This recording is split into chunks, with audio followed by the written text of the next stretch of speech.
राधे राधे। मेरे प्यारे भाइयों बहनों माताओं व बंधुओं, संस्कार की बातें चैनल में आपका स्वागत है। बंधुओं, आज बड़ा मंगलवार मैं आपके लिए लाई हूँ हनुमान जी की कथा। बंधुओं, मंगलवार के दिन हनुमान जी की इस कथा को सुनने मात्र से हनुमान जी आपके सभी कष्टों को शीघ्र अतिशीघ्र हर लेंगे। आपके सभी काम स्वयं ही बनते चले जाएंगे। बंधुओं, यदि आपने हमारे चैनल को अब तक सब्सक्राइब नहीं किया तो जरूर करें और बेल आइकन दबाना ना भूलें, ताकि आपको हमारी आने वाली सभी वीडियोस की जानकारी सबसे पहले हो सके। बंधुओं, वीडियो को पूरी सुने। सुनने के बाद कमेंट बॉक्स में जय हनुमान जरूर लिखें। माता अंजना अपने प्राण प्रिय पुत्र हनुमान जी का लालन पालन बड़े ही मनोयोग पूर्वक करती थी। कपिराज केसरी भी उन्हें अतिशय प्यार करते। जब हनुमान जी प्रसन्नता पूर्वक किलकते तो अंजना और केसरी आनंद मगन हो जाते। हनुमान की बाल क्रीड़ाएं अत्यंत आकर्षक और सुखद तो थी ही, अद्भुत भी थी। एक बार कपिराज केसरी कहीं बाहर गए हुए थे। माता अंजना भी बालक को पालने में लिटाकर वन में फल फूल लेने को चली गई। बालक हनुमान जी को भूख लगी। माता की अनुपस्थिति में वे हाथ पैर उछाल उछाल कर क्रंदन करने लगे। सहसा उनकी दृष्टि प्राची के क्षितिज पर पड़ी। अरुणोदय हो रहा था। उन्होंने सूर्य के अरुण बिंब को लाल फल समझा। तेज और पराक्रम के कारण अवस्था अपेक्षित नहीं, यहाँ तो हनुमान जी के रूप में अंजना की गोद में प्रत्यक्ष प्रलयंकरकारी शंकर 11वें रुद्र क्रीड़ा कर रहे थे। वायुदेव ने पहले ही उन्हें उड़ने की शक्ति प्रदान कर दी थी। हनुमान जी उछले और वायु वेग से आकाश में उड़ने लगे। पवन पुत्र तीव्र गति से उड़ते चले जा रहे थे। उन्हें इस प्रकार वेग पूर्वक उड़ते देखकर देव दानव और यक्ष आदि विस्मत होकर कहने लगे, इस वायु पुत्र के वेग के तुल्य वेग तो स्वयं वायु, गरुड़ और मन में भी नहीं है। इसी आयु में शिशु का ऐसा वेग और पराक्रम है तो यौवन काल में इसकी शक्ति कैसी होगी।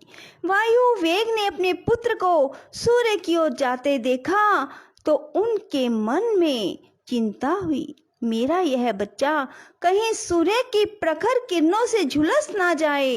इस प्रकार वे बर्फ के समान शीतल होकर उनके साथ चलने लगे।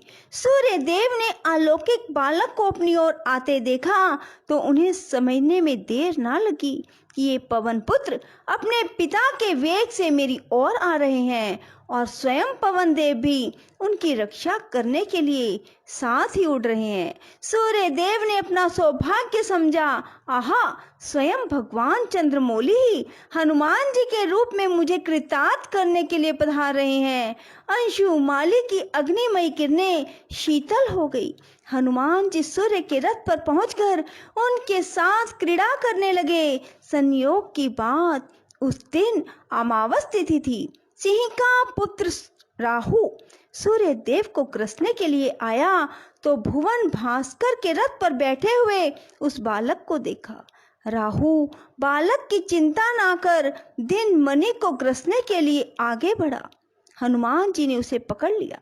उनकी वज्र मुष्टि में दबकर राहु छटपटाने लगा। वह किसी प्रकार प्राण बचाकर भागा।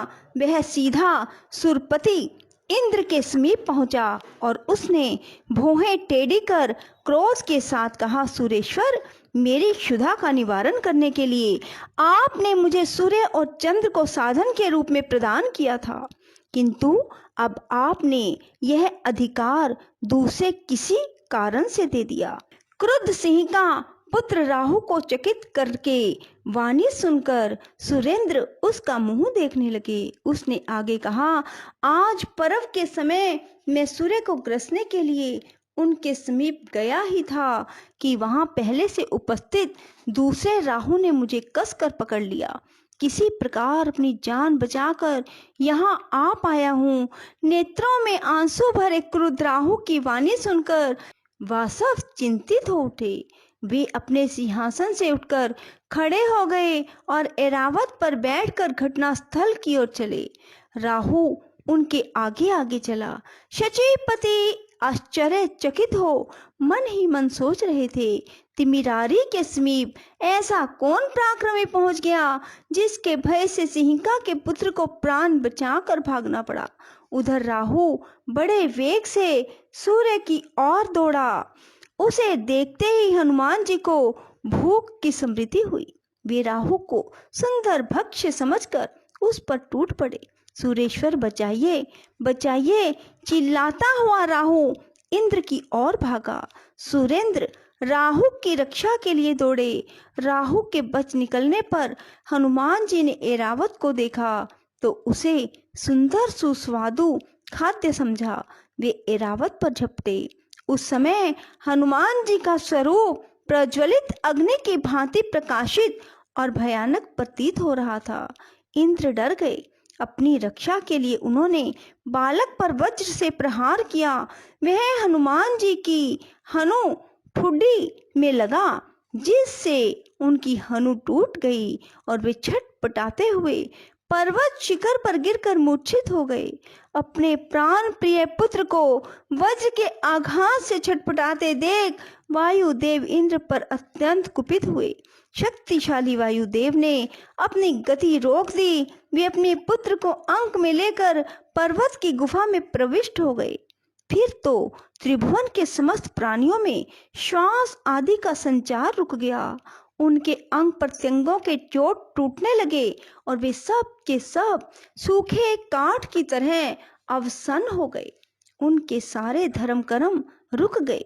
प्राण संकट से भयभीत इंद्र, देव, गंधर्व, असुर, नाग, गुहक आदि जीवन रक्षा के लिए ब्रह्मा जी के पास दौड़े।